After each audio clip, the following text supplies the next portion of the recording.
Well, we'll do this again. Well, I think the RCMP are out of hand, telling everybody I'm a suicide person. I go around and threaten people, which in the court of law, can you prove it? No, you can't.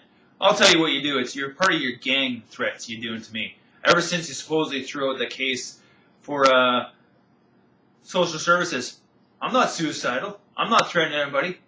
Section 35, I'm allowed to threaten anybody and defend myself the way I see fit when threatened, like Sammy Burgess threatens me, or anybody person.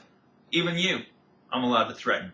Right back in return, because that's my civic right. I don't have to respect you at all if you're threatening me and threatening my life.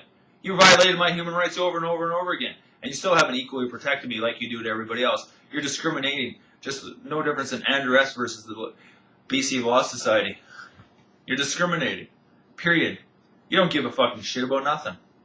But your $80,000 a year job and your gang called the RCMP, and your gang called the government. Oh, and your gang, all of those affiliated by you. I haven't done nothing wrong. You have. You're the criminals. Go around telling neighbors that, oh, he's suicidal and he threatens people all the time.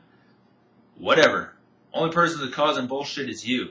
You caused my pain and suffering for the last 12 years and the last 6 years since I was thrown out of court, supposedly, which was never signed and said that it was thrown out of court.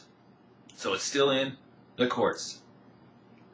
You falsely, under section, I can't remember what it is, under the mental health, illegally threw me into a fucking psych ward. Twice now. Only a judge and jury can do that. It says right there in the book. Sent you the information to Mike Wheeler and to Duncan as well, of the Comox Valley. And to my lawyer. Or who was my lawyer, supposedly. Robert Yo. Parents are sociopaths. End of story. Can't believe them. They get their kids to do something, and they try to kill them by stealing their money. Or they ask them to come for a visit and then make a bunch of slanderous lies, like Big Ross does, my birth father. Dave Lai, luckily he hasn't been in this for 20 years, other than he's a sociopath too. Trick your kids to work and steal their money and not pay back like you said you were going to, and promise all these things and never do it by intent to harm their future. Pretty sad, eh? Child abuse, and as an adult, you're still child abused by your parents because they're so ignorant. Not wanting to pay back, and all they want to do is throw you in a jail cell because they're too fucking ignorant.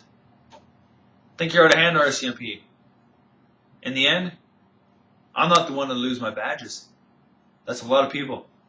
Just like the Somalia case, picking on poverty. Oh yeah, a drunk impoverished person means, yeah, they haven't ate enough food so they act like a drunk person. Go figure. That's a lot of poverty people that walk around drunk all the time. And they're not drunk. They're starving. Tend to harm, pain and suffering. Cruel act of punishment. Because why?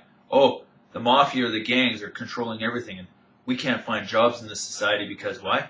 Oh yeah, you're not looking at the protection of equal wages, discrimination of a wage, Andrew S. versus the BC Law Society, which a wages and money is discrimination, that we all live in an equal and fair society. Period. You're not protecting our country anymore. You're only protecting your best interests, which is nothing to the people.